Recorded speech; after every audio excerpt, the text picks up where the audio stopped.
नमस्कार and welcome to jack board वाला। मैं हूं आकाश सेन और आज आप लोगों को क्लास 10 साइंस का सेट 6 को बताने वाला हूं। ठीक है, इससे पहले मैंने सेट 1, सेट 2, सेट 3 और सेट 4, सेट 5 को बताया है। इसके बाद सेट 6 की बारी है। तो जैसे कि मैंने बताया था कि मैं आप लोगों के लिए सेट 6 मतलब 1 से लेकर के 6 तक ही अपलोड करूंगा और आप लोग यदि उतना पढ़ लेते हो तो 100% गारंटी सारा का सारा प्रश्न ऑब्जेक्टिव प्रश्न जो है आप लोगों का इसी से आ जाएगी। यदि आप लोग कमेंट करोगे तो मैं जितने भी लॉन्ग क्वेश्चन है उन सभी को भी आप लोगों को बता दूंगा, परंतु आप लोगों को कमेंट करना पड़ेगा। ठीक है ना। चलिए, यदि हम लोग प्रश्न संख्या 1 के साथ स्टार्ट कर रहे हैं तो प्रश्न संख्या 1 हम लोगों से पूछा जा रहा है कि अवतल दर्पण की फोकस दूरी होती है। तो अवतल दर्पण की फोकस दूरी क्या होती है? तो हमेशा ऋणात्मक होती है। ठीक है। अगला प्रश्न पर बात करें कि हजामत बनाने के लिए किस दर्पण का व्यवहार किया जाता है या किस दर्पण का उपयोग किया जाता है? ठीक है, तो अवतल दर्पण का उपयोग किया जाता है। ठीक है। अगला प्रश्न पर यदि बात करें प्रश्न संख्या 3 पर, तो जिसमें हम लोगों से पूछा जा रहा है कि उत्तल लेंस द्वारा वास्तविक आवर्धित प्रतिबिंब बनाता है जब वस्तु स्थित होती है। तो कहाँ पर होती है? तो F और 2F के बीच स्थित होती है, उस टाइम होती है। ठीक है। अगला प्रश्न पर बात करें यदि प्रश्न संख्या 4 पर, तो प्रश्न संख्या 4 हम लोगों से पूछा जा रहा है कि 2 मीटर फोकस दूरी वाले अवतल लेंस की क्षमता होगी। तो 2 मीटर फोकस दूरी वाले अवतल लेंस की जो क्षमता होती है वो होती है -0.5 डायोप्टर का। ठीक है। अगला प्रश्न पर बात करें प्रश्न संख्या 5 पर, तो जिसमें हम लोगों से पूछा जा रहा है कि आंख के लेंस की वक्रता त्रिज्या को नियंत्रित करती है। तो कौन? तो पक्षमावी पेशियां जो होती है यह नियंत्रित करने का कार्य करती है। ठीक है। प्रश्न संख्या यदि 6 पर बात करें तो प्रश्न संख्या 6 हम लोगों से पूछा जा रहा है कि अवतल लेंस के चश्मे का उपयोग करके किस दृष्टि दोष को दूर किया जा सकता है? तो निकट दृष्टि दोष जो होती है उस निकट दृष्टि दोष को जो है दूर किया जा सकता है। ठीक है। देखिए, आप लोगों से एक छोटा सा रिक्वेस्ट है कि यदि आप लोगों को वीडियो अच्छा लगे ना तो चैनल को सब्सक्राइब कीजिएगा और मेरा मोटिवेशन लेवल को बढ़ाने के लिए अपने फ्रेंड के साथ शेयर जरूर कीजिएगा, क्योंकि आप लोग शेयर करते हो तो मेरा मोटिवेशन लेवल बढ़ता है और जैसे जैसे मोटिवेशन लेवल आप बढ़ता है वैसे वैसे मैं आप लोगों के लिए और भी अच्छा कंटेंट बनाता रहता हूँ। ठीक है। तो इसीलिए आप लोग मेरा मोटिवेशन लेवल को बढ़ाने के लिए अपने फ्रेंड के साथ शेयर जरूर कीजिएगा। ठीक है। चलिए, प्रश्न संख्या 7 पर यदि बात करें तो जिसमें कह रहा है कि प्रत्येक इलेक्ट्रॉन पर कितना कूलम ऋण आवेश होता है? तो प्रत्येक इलेक्ट्रॉन पर यदि बात करें तो 1.6 × 10⁻⁻19 कूलम जो होती है वो ऋण आवेश होता है। ठीक है। क्वेश्चन नंबर 8 पर यदि बात करें तो क्वेश्चन नंबर 8 हम लोगों से पूछा जा रहा है कि जब किसी चालक तार से विद्युत धारा प्रवाहित होती है तो गतिशील कण, तो गतिशील क्या होते हैं? इलेक्ट्रॉन होते हैं। जो इलेक्ट्रॉन जो होते हैं वही गतिशील होते हैं। ठीक है। इसमें अगला यदि बात करें तो क्वेश्चन नंबर 9 जिसमें पूछा जा रहा है कि कौन सी युक्ति है जो विद्युत ऊर्जा को यांत्रिक ऊर्जा में रूपांतरित करती है? तो कौन सी युक्ति है जो विद्युत ऊर्जा को यांत्रिक ऊर्जा में रूपांतरित करती है? वो है विद्युत मोटर। ठीक है।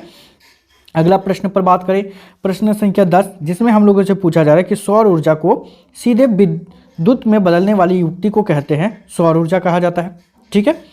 अगला प्रश्न यदि बात करें तो वो है आप लोगों का कि चिप्स की थैले में कौन सी गैस भरी रहती है? तो चिप्स की थैले में यदि बात करें तो नाइट्रोजन गैस जो है वो भरी रहती है। ठीक है ना। अगला यदि प्रश्न पर बात करें प्रश्न संख्या 12 पर जिसमें हम लोगों से पूछा जा रहा है कि अभिक्रिया ZnO+C मिलकर के बनाता है Zn+CO में किसका उपचयन हो रहा है? ठीक है। तो इसमें उपचयन जो हो रहा है C का हो रहा है। ठीक है। चलिए आगे यदि बात करें प्रश्न संख्या 13 पर जिसमें हम लोगों से पूछा जा रहा है कि क्षार के जलीय विलयन में उत्पन्न होती है। तो क्षार के जलीय विलयन में क्या होती है? तो OH- आयन उत्पन्न होती है। ठीक है।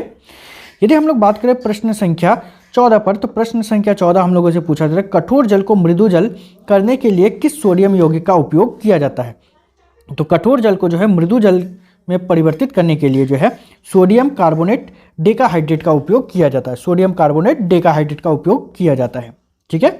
प्रश्न संख्या यदि 15 पर बात करें तो प्रश्न संख्या 15 जिसमें हम लोगों को बोला जा रहा है कि दही में कौन सा अम्ल पाया जाता है? तो दही में जो है लैक्टिक अम्ल पाया जाता है। ठीक है।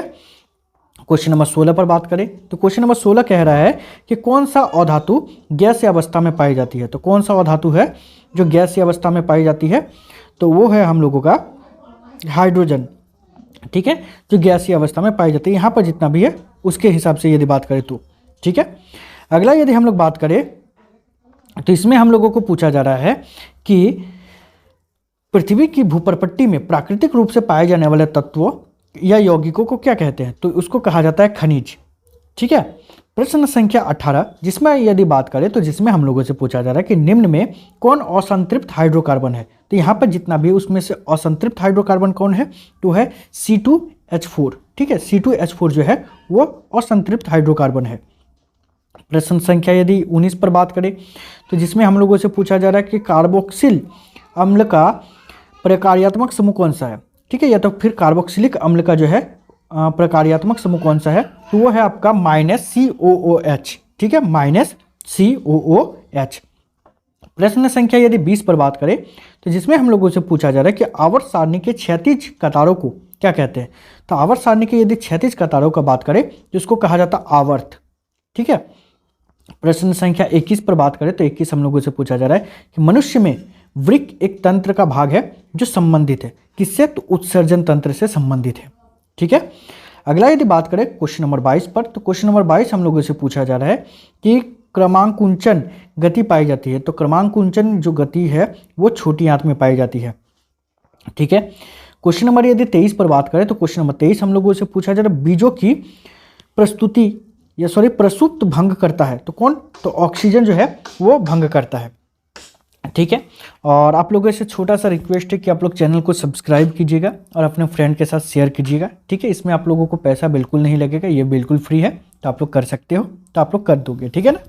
चलिए प्रश्न संख्या 24 पर बात करें तो प्रश्न संख्या 24 हम लोगों से पूछा जा रहा है कि कौन सी ग्रंथि अंतस्रावी और बहिस्रावी दोनों है। तो है अग्न्याशय जो है वो आप लोगों का अंतस्रावी ग्रंथि भी है और बाह्यस्रावी ग्रंथि भी है। ठीक है, अगला प्रश्न पर बात करें क्वेश्चन नंबर 25 पर, जिसमें पूछा जा रहा है कि किसमें मुकुलन विधि द्वारा जनन होती है। तो यहाँ पर जो दिया गया है उसके अनुसार हाइड्रा में जो है मुकुलन विधि द्वारा जनन होती है। ठीक है, प्रश्न संख्या 26 पर यदि बात करें तो जिसमें हम लोगों से पूछा जा रहा है अंडोत्सर्ग का कारण है। तो किसका, तो एस्ट्रोजन है इसका कारण। ठीक है, अगला प्रश्न पर बात करें प्रश्न संख्या 27, तो जिसमें हम लोगों से पूछा जा रहा है कि एक पुरुष में कौन से लिंग गुणसूत्र मिलते हैं। तो एक पुरुष में यदि बात करें तो XY गुणसूत्र जो है वो पाया जाता है। ठीक है, अब प्रश्न संख्या यदि 28 पर बात करें तो जिसमें हम लोगों से पूछा जा रहा है कि नाभिक की ऊर्जा प्राप्त करने हेतु आवश्यक है। तो नाभिक की ऊर्जा जो है उसको प्राप्त करने के लिए यूरेनियम की आवश्यकता है। ठीक है, अगला यदि प्रश्न पर बात करें जो कि हम लोगों का कि निम्न में कौन उत्पादक है। तो यहाँ पर जो है उसके अनुसार जो है घास जो है वो उत्पादक है। ठीक है, और अगला प्रश्न यदि 30 पर बात करें तो जिसके अनुसार हम लोगों को पूछा जा रहा है कि ओजोन परत के अपक्षय के लिए जिम्मेवार है। तो कौन सा, तो CFC जो है इसके लिए जिम्मेवार है। ठीक है, देखिए यदि आप लोगों को वीडियो अच्छा लगे ना तो चैनल को सब्सक्राइब कीजिएगा और अपने फ्रेंड के साथ शेयर जरूर कीजिएगा, और ऐसे ही वीडियोज़ पाने के लिए नेक्स्ट वीडियो तक बने रहिएगा। ठीक है, तो मिलते हैं नेक्स्ट वीडियो में, तब तक के लिए बाय, थैंक यू।